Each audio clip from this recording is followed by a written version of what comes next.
Nueva York, víspera de Halloween. Son las 9 de la noche. Más de 12 millones de personas sintonizan como cada domingo la CBS, que emite en directo una dramatización de la obra de ficción La Guerra de los Mundos de Orson Welles. En la introducción se explica que se trata de un programa de radioteatro. No importa. Good evening, ladies and gentlemen. From the Meridian Room in the Park Plaza Hotel in New York City, we bring you the music of Raymond Raquello and his orchestra. With a touch of the Spanish, Raymond Raquello leads off with La Comparsita.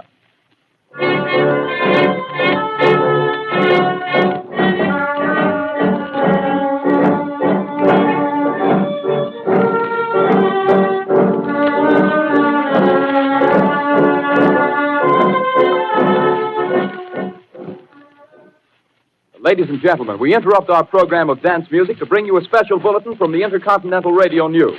At 20 minutes before 8 Central Time, Professor Farrell of the Mount Jennings Observatory, Chicago, Illinois, reports observing several explosions of incandescent gas occurring at regular intervals on the planet Mars. The spectroscope indicates the gas to be hydrogen and moving toward the Earth with enormous velocity. Professor Pearson of the observatory at Princeton confirms Farrell's observation and describes the phenomenon as, quote, like a jet of blue flame shot from a gun, unquote. We now return you to the music of Raymond Raquello, playing for you in the Meridian Room of the Park Plaza Hotel, situated in downtown New York. Lo que parece un programa de variedades se interrumpe con una noticia de última hora. Se observan explosiones de gas en Marte. Mientras la orquesta de Ramón Raquello sigue supuestamente tocando en el Hotel Plaza de Nueva York, continúan las conexiones en directo y se anuncia con detalle que han caído unos meteoritos sobre Nueva York y Nueva Jersey. Pero no son meteoritos, son naves espaciales. ¡Dios mío! La Tierra está siendo invadida por un ejército de alienígenas. Ladies and gentlemen, I have a grave announcement to make. Incredible as it may seem, both the observations of science and the evidence of our eyes lead to the inescapable assumption that those strange beings who landed in the Jersey farmlands tonight are the vanguard of an invading army from the planet Mars. The battle which took place tonight at Grover Mills has ended in one of the most startling defeats ever suffered by an army in modern times. 7,000 men armed with rifles and machine guns pitted against a single fighting machine of the invaders from Mars. 120 known survivors. Aquellos que sintonizaron la radio en ese momento y se perdieron la introducción, creyeron que era una noticia de verdad. Si la CBS dice que nos invaden los marcianos, pues será verdad. Y entonces se desató el pánico en las calles de Nueva York.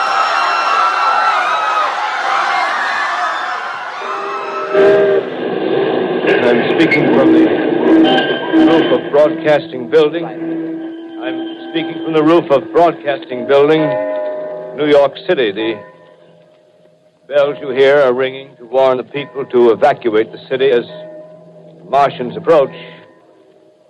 Estimated in the last 2 hours, 3 million people have moved out along the roads to the north. Hutchison River Parkway is still kept open for motor traffic. Avoid bridges to Long Island, hopelessly jammed. All communication with Jersey Shore closed 10 minutes ago.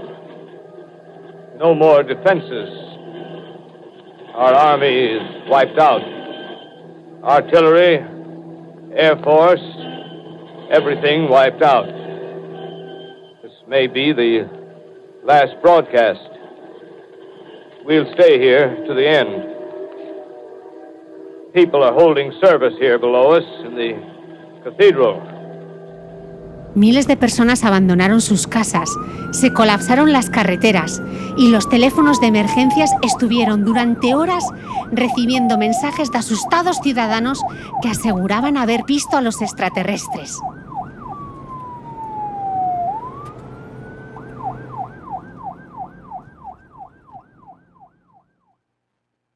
You are listening to a CBS presentation of Orson Welles and the Mercury Theater on the Air in an original dramatization of The War of the Worlds by H.G. Wells. The performance will continue after a brief intermission. This is the Columbia Broadcasting System. En el minuto 40 se volvió a advertir de que se trataba de una obra de radioteatro, pero ya se había desatado la histeria colectiva. 59 minutos de emisión radiofónica que demostraron al mundo el poder de los medios de comunicación de masas.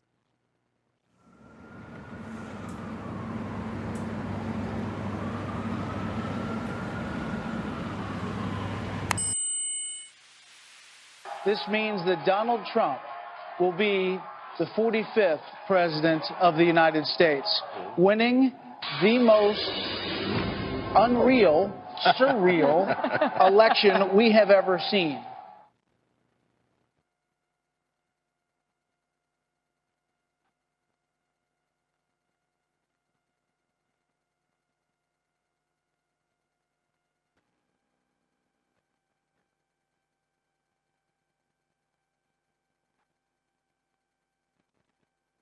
¿Cómo es posible que la gente pensase que les invadían los marcianos?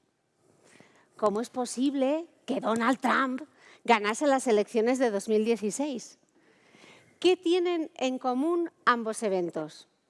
Pues los dos nos demuestran el inmenso poder que tienen los medios de comunicación de masas. En 1938 la radio y en 2016 Internet y las redes sociales. En el año 2000, Dick Morris, que era el jefe de la estrategia de campaña del presidente Clinton, ya predijo el papel fundamental que Internet tendría en un proceso electoral. En el año 2016, Donald Trump ganó las elecciones más surrealistas de toda la historia de Estados Unidos. Lo que había empezado como poco probable, imposible, casi como un chiste, se convirtió en realidad la noche del 9 de noviembre de 2016. Donald Trump, ese constructor multimillonario, presentador de un programa de reality, ese tipo con cierta querencia hacia el uso y el abuso del poder y también del autobronceador, le quitaba la presidencia de los Estados Unidos a Hillary Clinton.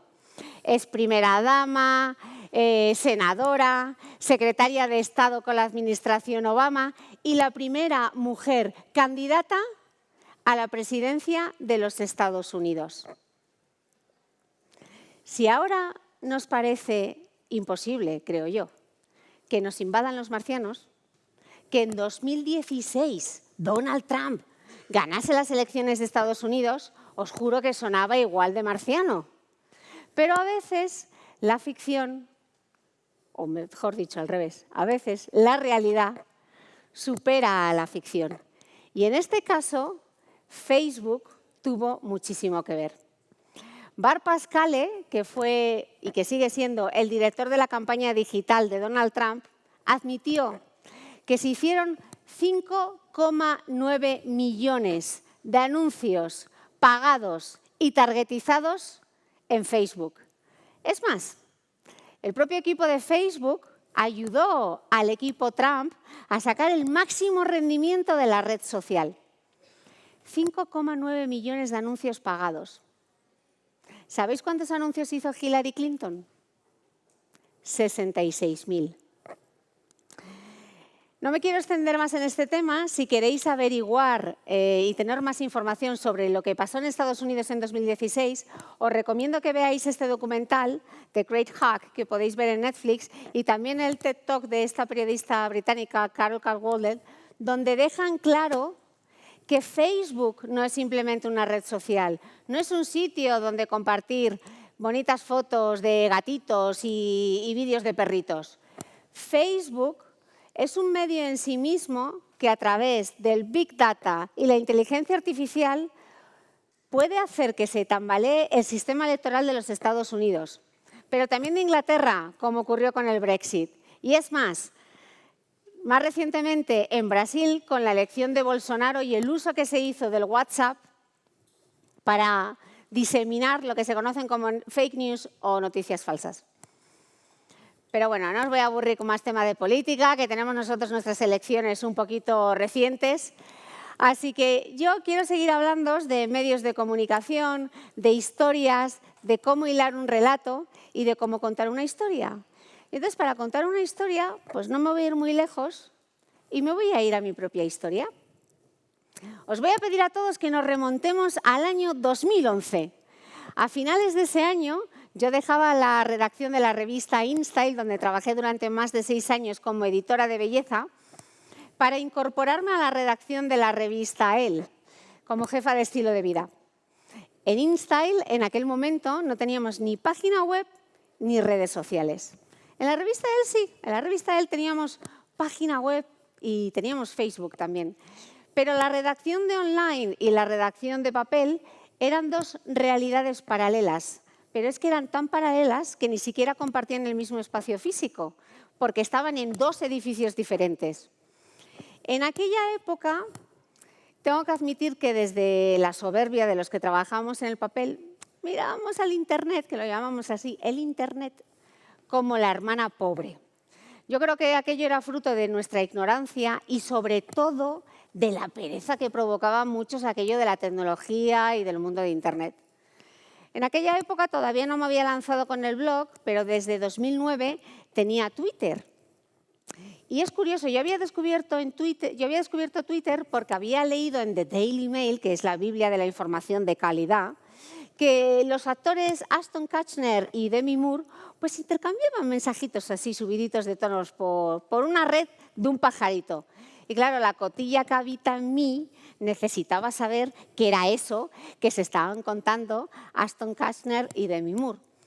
En aquella época yo todavía iba con un Nokia, aunque mi marido me había regalado un iPhone, que tuve literalmente durante meses metido en su caja y en un armario, porque yo le decía a mi marido, chico, pero qué pereza, que hay que sacarse una tarifa de datos y voy a tener que sacar la tarjeta, voy a perder la mitad de los contactos, quita.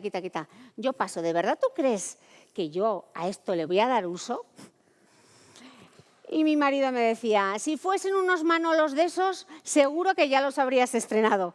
Y lo cierto es que razón al pobre no le faltaba. Pese a esos comienzos así tímidos en el mundo de la tecnología, como había ido a él y empecé a trabajar también en el .es y descubrí Internet y las redes sociales, pues en enero de 2012 y con una plantilla de WordPress, pues me saqué mi primer blog de belleza y lo titulé The Beauty Mail. Claro, yo no tenía ni idea de qué era el SEO, eso no lo sabía pronunciar nadie ni lo sabía buscar, pero a mí el SEO es que me daba igual, porque yo lo que quería era un blog de belleza. A los pocos meses de lanzar el blog, descubrí una aplicación móvil que se llamaba Instagram y yo me harté a usar el filtro X Pro 2 para, como yo no sabía utilizar Photoshop porque era tecnolerda, pues el Instagram era súper útil para retocar las fotos de mi blog y tener unas fotos molonas en mi blog. Yo no tenía ninguna intención de utilizar el Instagram como red social, bastante ya tenía yo con el Twitter y con el Facebook y con el Elle y con el Elle.es. ¿Para qué quería yo otra red social? De hecho, esta es mi primera foto en Instagram. El 11 de febrero de 2012, ¡ay! 15 likes y un comentario. Y seguro que dicen, Mitre, ¿y qué ponía el primer comentario? Pues era alguien etiquetando a otra persona. Así que menudo pedazo de engagement que generé yo con mi estreno en Instagram. Así que, paralelo a este descubrimiento del universo digital, yo había empezado a correr. Entonces, empecé a contar más que mis aventuras, yo creo que eran mis desventuras en mallas y en zapatillas, a través de un hashtag que se llamaba Mujeres que corren. Y esta vez, sin que sirva de precedente y de chiripa, acerté con el SEO. Entonces yo tuiteaba, contaba mi historia, las mujeres que corren a través de mi blog, etc. Y en ese momento, una compañera de la revista Elle, Amaya Ascunce, publica con muchísimo éxito un libro que se titula Cómo no ser una drama mamá, las 101 frases de tu madre que juraste no repetir. Y la verdad es que lo petó. Amaya vendió muchísimos ejemplares. Ese libro de Amaya fue de las primeras adaptaciones que se hicieron de un formato blog al libro. Y claro, los editores, ante semejante éxito, dijeron, aquí hay filón. Vamos a proponerles a los blogueros, que todavía no había influencers, vamos a proponerles a los blogueros que hagan sus propios libros. Y entonces, como a muchos blogueros, pues a mí también me llamaron. Y me llamaron para ofrecerme un libro. Redoble de tambores, ¿de qué era el libro? Pues un libro de belleza. Y yo dije que no, porque yo lo que quería era escribir un libro de running. Y la editora me dijo, ¿de running? ¿De mujeres? ¿De running? Bueno, Cristina, es que literalmente me lo dijo así. No hay 5.000 mujeres dispuestas a comprarse un libro de running. No hay mercado para un libro de running. Y yo sabía que esas mujeres existían. Así que tuve la idea peregrina de quedar a correr con todas ellas. Y el 1 de febrero de 2013 convoqué junto a 3 amigas la primera quedada de mujeres que corren. Ya os había dicho que yo de SEO no tenía ni idea, pero de convocatoria de eventos tampoco, porque se me ocurrió convocar la primera quedada de mujeres que corren un viernes a las 4 de la tarde. O sea, ¿puede haber una peor hora para convocar un evento? Por las 4 de la tarde un viernes. Pero, pese a no tener ni idea de SEO ni de organización de eventos, oye, vinieron 70 mujeres y nos vinimos arriba. Y dije yo, pues venga de Twitter, venga de post, venga de blog, venga de LEL, venga, a contarlo.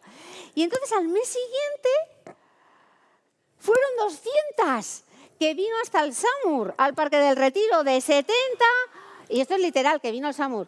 De 70 pasamos a 200 y el único objetivo de aquellas quedadas de mujeres que corren era animar a las mujeres a correr, demostrarles que cualquiera podía correr independientemente de la condición física y independientemente, yo es que no corría desde la clase de gimnasia de BUP, o sea, imaginaos el fondo físico que tenía.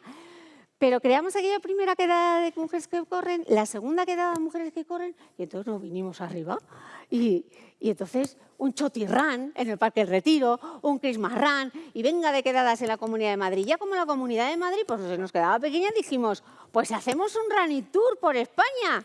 Y entonces nos fuimos a Bilbao, a Barcelona, a Valencia, a Guecho.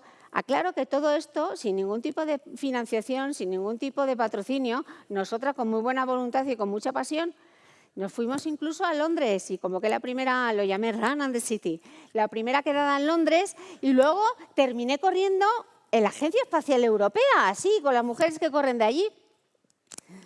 Finalmente conseguí publicar mi libro en 2014 y fíjate tú, Mujeres que corren, un libro nicho, pues vendió 7 ediciones y se tradujo al portugués y lo más surrealista, se tradujo al chino. En Taiwán hay un Mujeres que corren, no tengo ni idea de lo que pone, pero está en Taiwán. El libro lo lancé un 3 de abril de 2014 y 10 días más tarde me fui a Londres para correr mi primera maratón y lo conté así. El 4 de septiembre de 2009 me calcé las zapatillas y el resto ya es historia.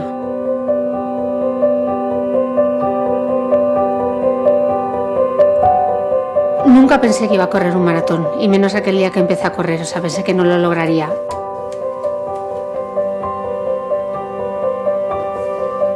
El reto profundo del maratón es hacer compatible todo ese entrenamiento con una vida profesional y con una vida personal.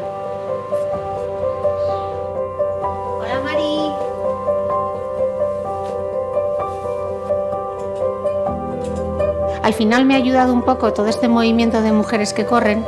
He conseguido movilizar a mucha gente y que esa gente se sienta como de mi banda.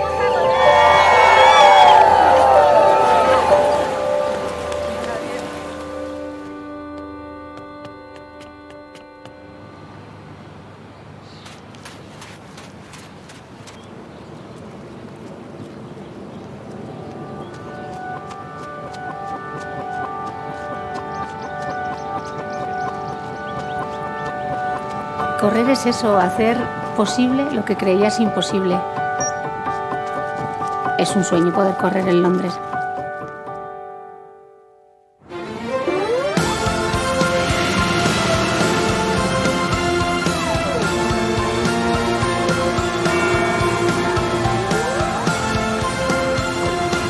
Mañana 35.000 runners cada uno con una historia diferente, 42 kilómetros para darlo todo por una causa.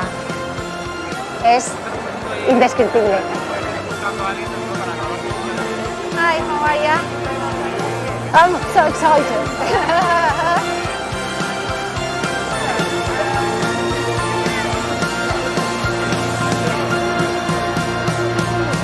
Yeah, that's me. Good, thank you.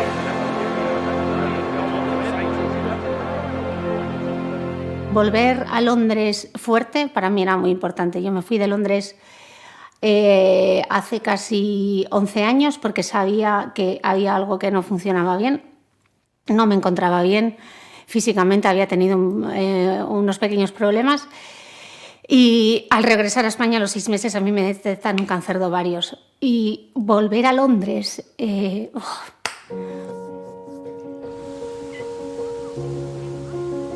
sintiéndome bien, dueña de mi cuerpo, súper fuerte, con energía, era súper importante. They say it's a matter of time, 1,000 days and the sun won't shine before I come back to you. When I'm happy, nothing's going to stop me. I'm making my way home, I'm making my way.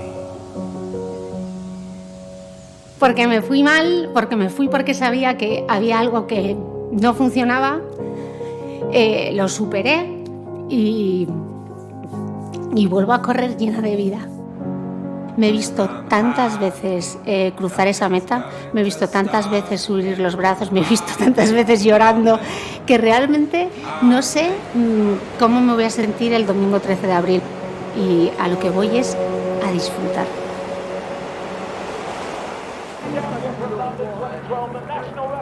No estoy nada nerviosa. El camino ya está hecho y tengo muchas ganas de correr. El maratón es parte sufrimiento, parte alegría, parte diversión. Al final correr un maratón es como la vida, ¿no? Me siento súper querida y correré con ese impulso y con esa energía de todas esas mujeres que me han dicho que corra por ellas.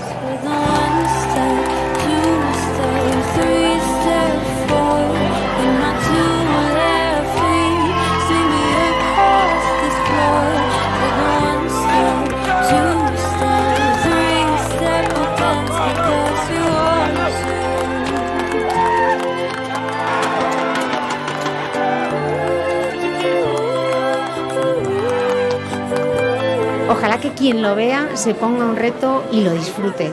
Da igual que no sea una maratón. Yo lo que quiero transmitir con lo que hago es que debes darte la oportunidad a ti misma, de demostrarte que eres capaz de hacer muchas más cosas de las que piensas.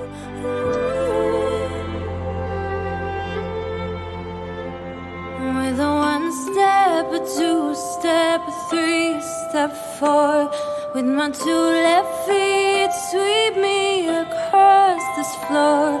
With a 1 step, a 2 step, a 3 step, we'll dance because we love to.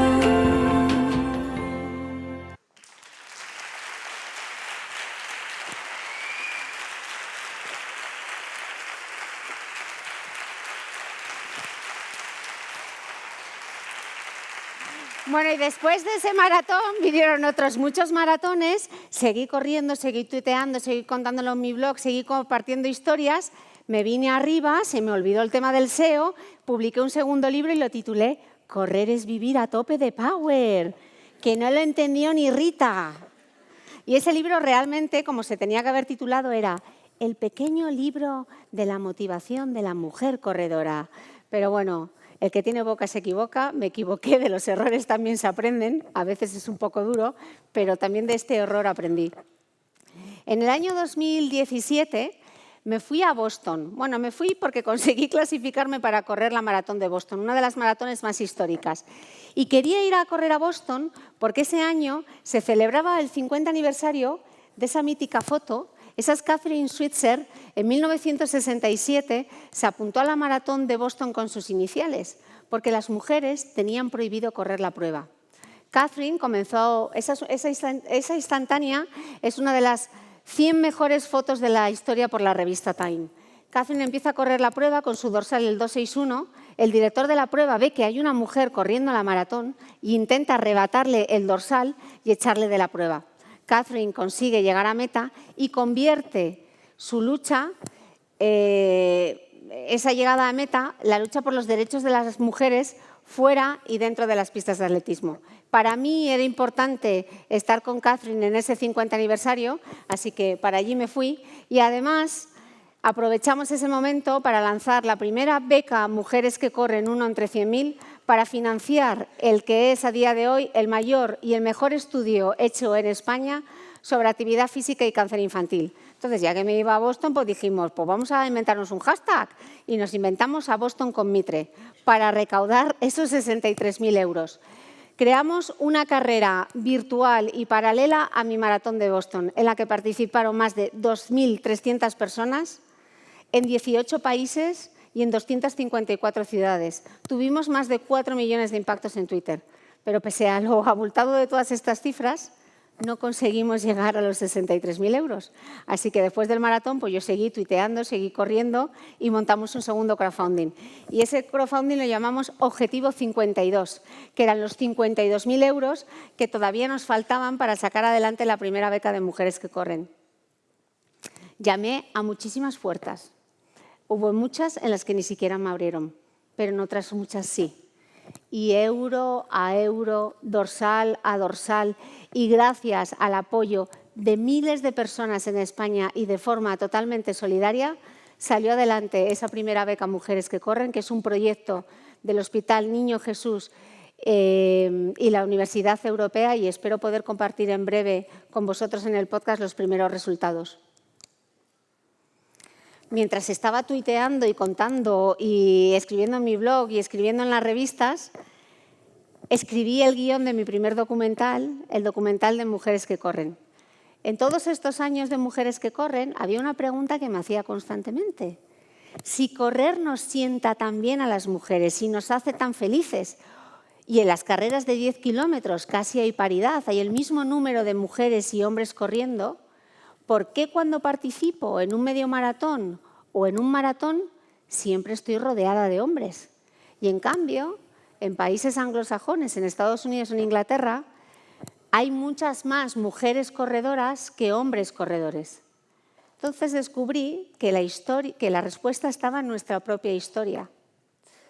Sé que ahora, desde los derechos que disfrutamos las mujeres, es difícil imaginar que en España, durante más de 30 años, el atletismo, no voy a decir que estaba prohibido, pero sí desaconsejado, porque era un deporte exhibicionista y masculinizante. Así que la incorporación de la mujer al deporte y a otras muchas más esferas fue mucho más tardía.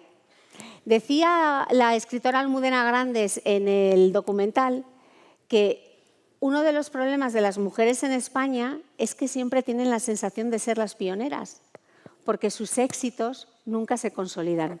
Y esto yo creo que nos daría para otra presentación.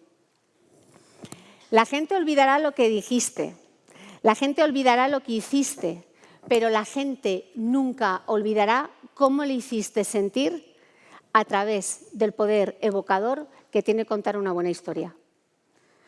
En todos estos años de aventura con las Mujeres que Corren me han preguntado muchas veces, ¿pero cómo lograste montar todo eso, vosotras solas? ¿Cómo lo lograste? Pues detrás de Mujeres que Corren no había ningún business plan, no había ninguna idea de negocio, no había ninguna idea, no había nada, pero había una historia. Y esa historia era mi historia. Y la conté con pasión y la conté desde el corazón. Y os aseguro que no hay lenguaje más universal que el del corazón y de las emociones. A través de mi relato, lo que conseguí fue despertar una emoción en todas esas personas y eso lo que hizo fue inspirarles a actuar, sencillamente porque querían formar parte de algo que les trascendía. A través de mis libros, a través de los documentales, a través del documental, a través de mi propio blog, a través de las redes sociales, todo eso me permitió crear una comunidad en torno a un mensaje, y era este. Superarse no tiene nada que ver con la talla ni con mejores marcas personales. Se trata de vivir una experiencia única. Puedo y lo haré. Pero bueno, después del blog, después del documental, después de las redes sociales, yo lo que quería era tener un podcast. A ver, yo voy a aprovechar que aquí hay 650 farmacéuticos para hacer mi propia encuesta.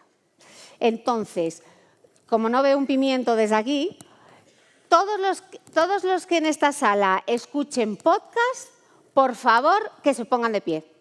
Venga, no seáis tímidos, vamos a levantarnos. ¡Wow! ¡Wow! Bueno, pues ahora que os tengo de pie, vamos a separar los pies a la anchura de las caderas, vamos a hacer una sentadilla porque tenemos el fibroblasto y la célula de Langerhans que ya necesita un poco de activación. Bueno, nos podemos sentar. Yo os digo una cosa, os llego a hacer esta pregunta. En febrero de 2018, cuando yo lancé mi podcast, y hubieseis dicho como la madre de esta chica, mi madre lo leyó en un podcast. Cuando yo lancé el podcast, la gente, al menos la gente que me seguía, no tenía ni idea de lo que era un podcast. Podcast, vodka, mosquis. Pero, ¿qué es un podcast? Así que lo primero que tuve que hacer fue un poco de labor educativa y explicarle a la gente qué era un podcast. Un podcast al final no es más que un archivo de audio que se sube a internet. Cortacircuito. Bueno, entonces explicaba, pues es como la radio del internet. Entonces ya como le vas entendiendo. Entonces es el YouTube de hace 9 años, para que me entendiesen. Ya, después de explicarle lo que era un podcast, explícale tú dónde se escuchaba el podcast.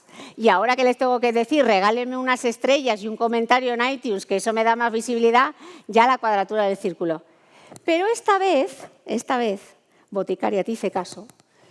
Y sin que sirva de precedente, acerté con el SEO, porque yo dije, a ver, Mitre, la gente cuando busque tu podcast en Google, ¿cómo lo va a buscar?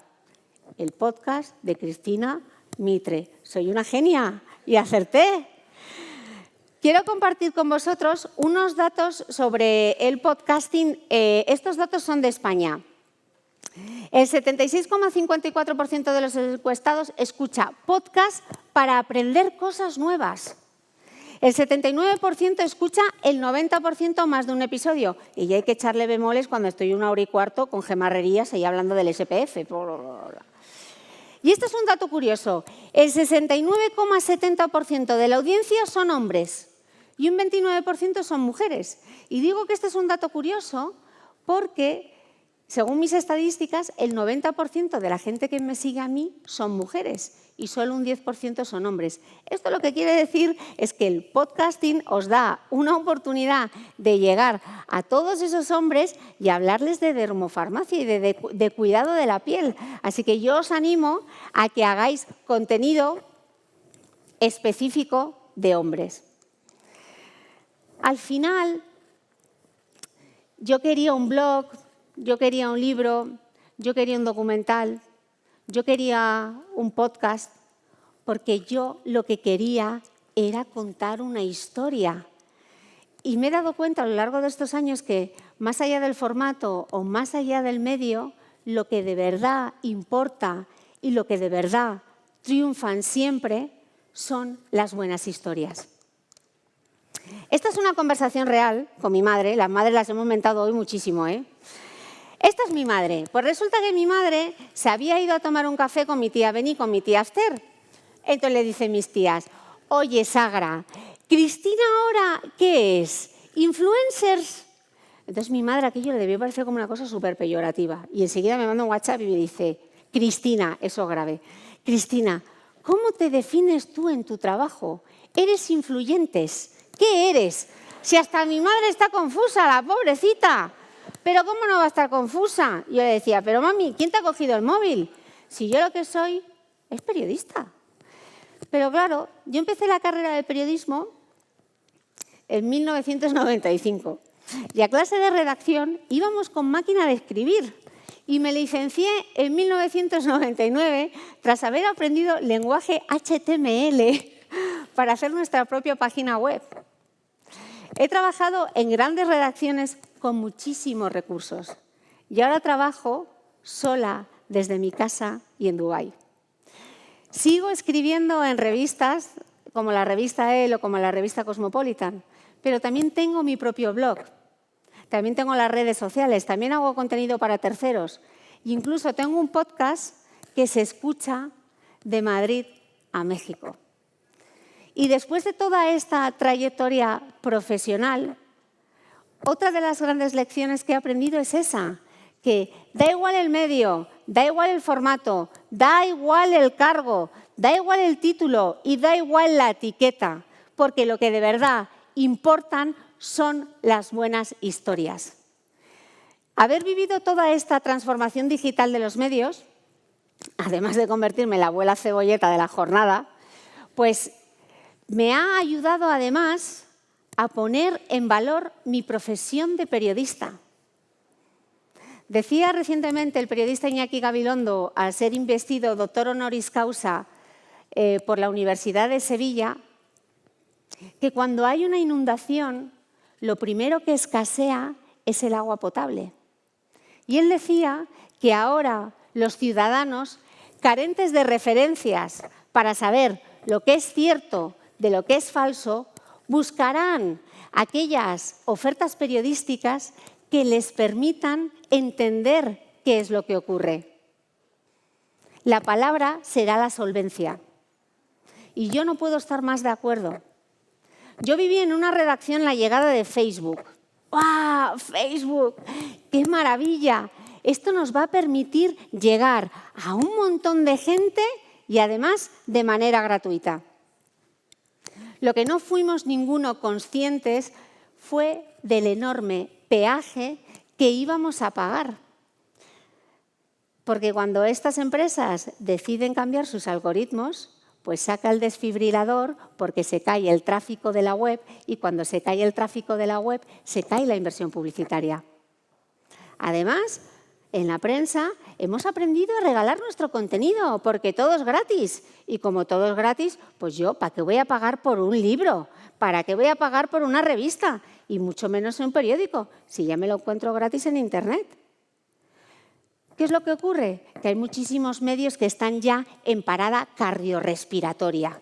¿Y entonces qué hacemos los periodistas? ¿Qué hacen los medios? Pues entonces tiramos de titulares sensacionalistas o ligeramente sacados de contexto porque lo que queremos es que la gente haga clic. Porque cuantos más clics haya, mayores ingresos publicitarios tenemos nosotros. Esto es lo que se llama el clickbait o el ciberanzuelo. ¿Y qué es lo que ocurre? Que entonces vosotros, en la farmacia, tras el mostrador o en vuestras redes sociales, pasáis horas desmintiendo bulos. El último, este verano. Los filtros químicos llegan a sangre.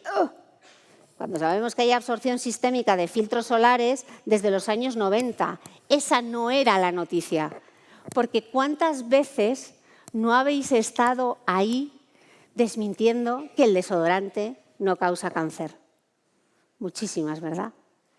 Yo sé que el panorama es a veces un poquito desolador, pero también creo que es una gran oportunidad para los creadores profesionales de contenido, para los periodistas y también para los profesionales de la salud, porque llega el momento de que nosotros controlemos el mensaje, que nosotros escribamos la historia. Y ahora me preguntaréis, ya Cris, pero yo ¿cómo puedo contar una historia?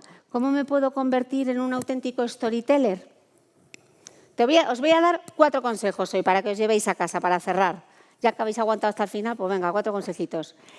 Que tu contenido ofrezca valor y sea útil. Que la gente te siga por tu contenido.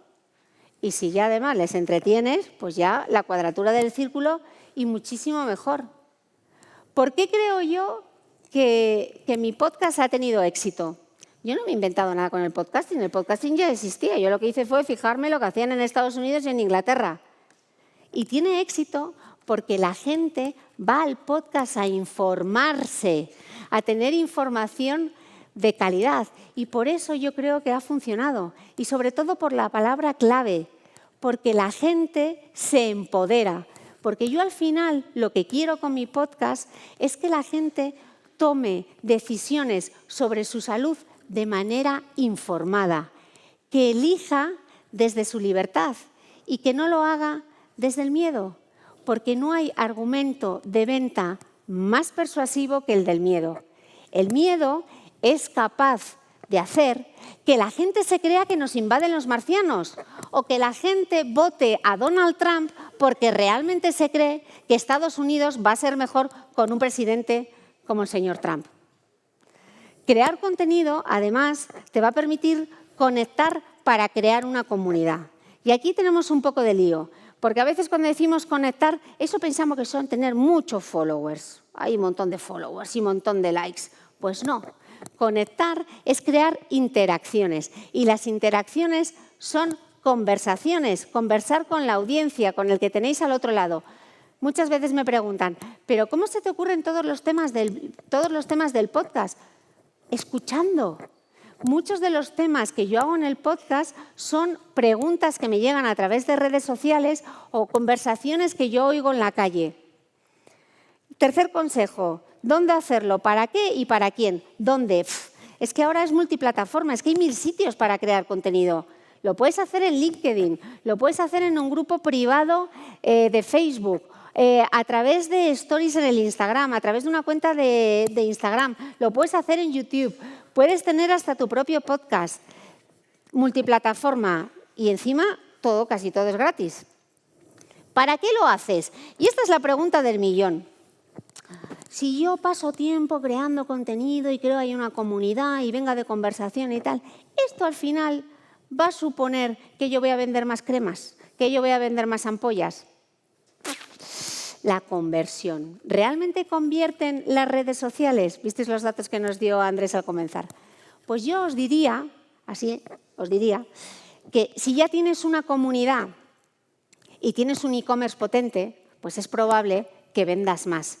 Pero crear una historia, contar una historia, lo que os va a permitir es crear vuestra propia marca personal, vuestra identidad y, sobre todo, dar valor a vuestro servicio, dar valor al consejo farmacéutico. Este es un consejo, el cuarto consejo es un consejo que me dio mi jefa Marta Mitchell cuando estaba en la revista Elle. Ella ahora es la directora de la revista Iodona y me dijo, cuando me atascaba a la hora de escribir algo, ¿no? Que era como muy técnico, me decía, Cris, cuéntaselo como se lo contarías a tu mejor amiga, que junto a no me traigas un problema, tráeme una solución, son las dos cosas que más he repetido con los equipos que he trabajado. Muchas veces nos armamos un lío porque queremos utilizar términos técnicos. Ya sé que a veces lo hacemos un poco barrio sésamo, pero al final lo que queremos es que la gente nos entienda, que haya ciencia pero que nos entienda. No utilices metáforas retorcidas, o sea, metáforas que la gente pueda entender simplemente con leerte. Son súper útiles aquellas frases que son capaces de sintetizar una idea mucho más compleja, ¿no? Es el come Portugal de Boticaria, que quiere decir que tu plato tiene que tener mucho rojo, mucho verde. O mi hashtag de limpina y fresquina, que lo que quiere decir es desmaquíllate, hija mía, antes de irte a la cama. Y vosotros también, que la polución también os afecta. Penúltimo consejo, encuentra tu voz. Y esto es fundamental. ¿Qué es eso de encontrar tu voz? Pues encontrar tu voz es encontrar tu tono, es encontrar tu estilo, porque solo si tú estás cómodo en tu propia voz, tu mensaje, tu historia, lo que tú quieras contar, va a fluir. Y luego el último consejo. Tengo que deciros que no hay efecto flash como en las ampollas. El que se crea que esto es rápido, que se va a poner a crear una comunidad y enseguida va a tener seguidores o que va a tener contenido y lo va a leer todo el mundo, os aseguro que no. Esto requiere mucho tiempo. Perdón. Pero voy a beber agua. No pierdas la voz.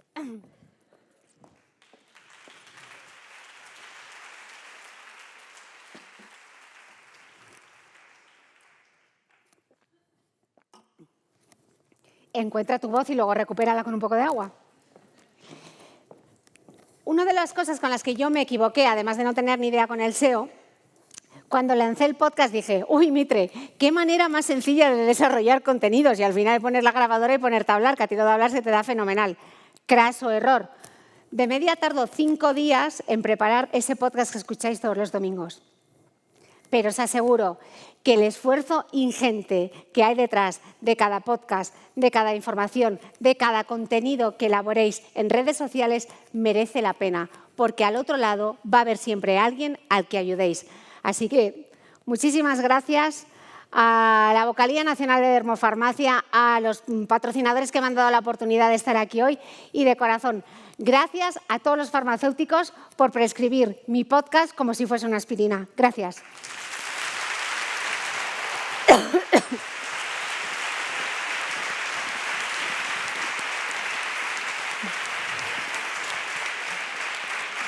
Bueno, cuando alguien es una profesional de la comunicación como es Cris, pues creo que habrá pocas preguntas, no lo sé. Que pierde la voz, pero bueno. Parece que... Sí, aquí hay una... Ah, por aquí. Cristina, muchas gracias y enhorabuena por tu exposición. Gracias. Mira, empezaste contando cómo cuando trabajabas en la revista veíais a los medios de Internet como una cosa ahí un poco extraña, que trabajaban en otro edificio y tal. Ahora, con el paso del tiempo, yo me gustaría que me diese tu impresión de lo contrario. ¿Qué va a pasar ahora con los medios tradicionales, tipo revistas, prensa, periódicos? Pues los medios tradicionales continuarán. Es como si nos preguntábamos antes si con la llegada de la televisión la radio iba a desaparecer. Pues los medios tradicionales no van a desaparecer. Lo que pasa es que es probable que cambie el formato, porque va a cambiar la forma en la que lo leemos. Y sobre todo, yo creo que se va a acabar el todo gratis, porque no se puede desarrollar contenido de calidad y dejarlo en la blogosfera de manera totalmente gratuita. Yo creo que habrá que desarrollar un sistema de cofinanciación y que haya parte financiada a través de la publicidad y que el lector pague. Igual que ahora estamos pagando por Netflix 9,90 o por el Spotify, pues tendremos que pagar por el periódico, por tener esa información de calidad. La gente, yo creo que a veces no es consciente que los que nos dedicamos de manera profesional al desarrollo de contenido lleva muchísimo tiempo. Y de alguna manera hay que rentabilizarlo, porque a mí me encanta mi trabajo, pero también que me paguen por hacerlo. Entonces, bueno, yo creo que no desaparecerá, la prensa no desaparecerá, yo creo que sobrevivirán los más fuertes y sobre todo habrá una adaptación del formato. Esa es la predicción. ¿Alguna otra pregunta? Ah, por aquí abajo. Aquí.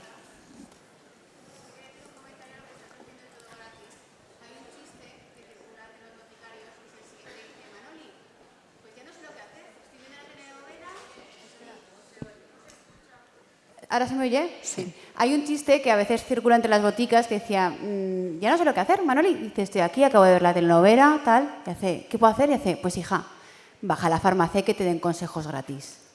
Entonces, sí que es verdad que el gratuito también está haciendo, y no quiero con esto menospreciar a otras personas, que a veces la información que vosotros dais, la que nosotros damos como profesionales de la salud, se equipare a las influencers.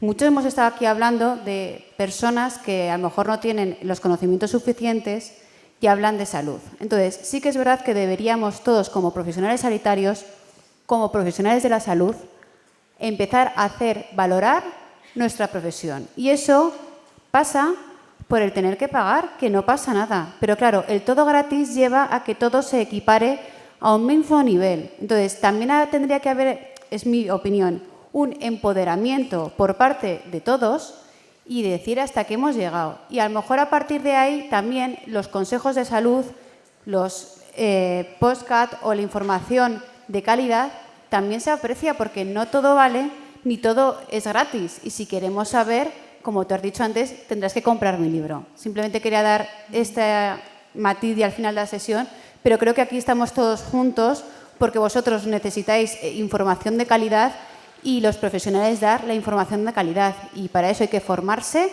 y habrá que pagar. Yo llevo más de 20 años trabajando en este sector y he visto de todo. O sea, he visto lanzamientos de revistas cuando todavía había grandes presupuestos, proyectos que no triunfaron, he tenido éxitos, pero también he tenido muchísimos fracasos. Y yo al final en lo que estoy centrada es en hacer mi contenido. Y lo que cuente un influencer, pues tendrás... Yo sé lo que quiero contar y cómo lo quiero contar. Y yo sé cómo yo quiero hacerlo. Y lo que haga el resto, yo creo que el tiempo... Lo que decía Iñaki Gabilondo, pues la gente buscará aquellas ofertas periodísticas o aquella información que le ayude a entender. O sea, yo estoy pensando en el largo plazo. Para mí esto es una maratón. Para mí esto no es un sprint.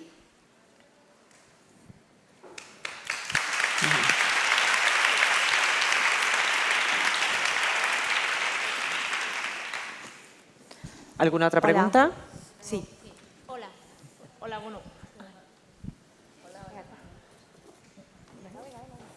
Hola, bueno, muchas gracias por la ponencia, me ha encantado y bueno, además te sube, te da ánimos, te da ganas de llegar y empezar a hacer Todos cosas. mañana a correr.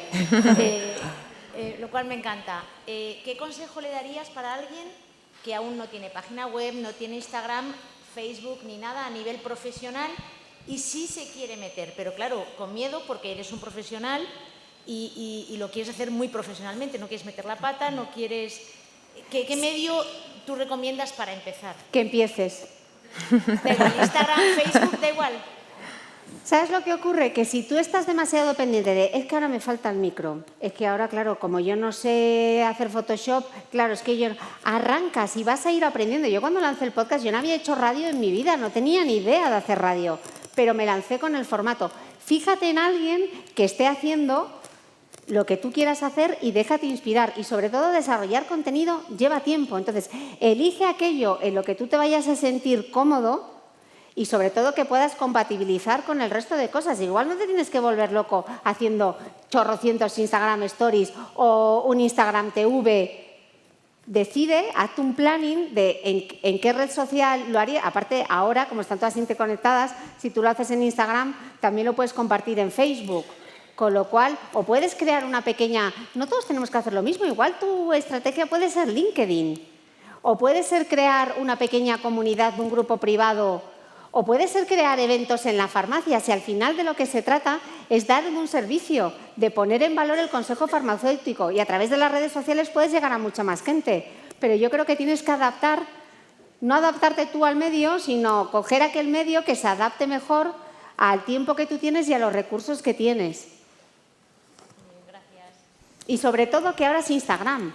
Pero es que igual mañana... ¿Por qué yo sigo manteniendo el blog cuando llevan diciendo los blogs están muertos? Pues no, señor. O sea, mi blog siempre será mi blog.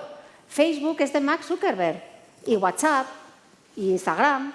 Y el día que estos señores decidan cambiar el algoritmo o que tengamos que pagar para tener visibilidad, que eso va a pasar, ¿estás fastidiado si el tráfico a tus canales solo viene... Yo es que lo viví en las revistas.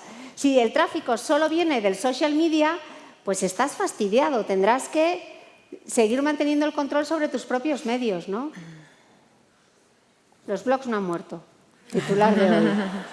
Marian, el blog no ha muerto. Ni de coña. Bueno, había ahí una última pregunta porque tenemos que cortar. Yo quería saber cómo se regula la publicidad en Instagram.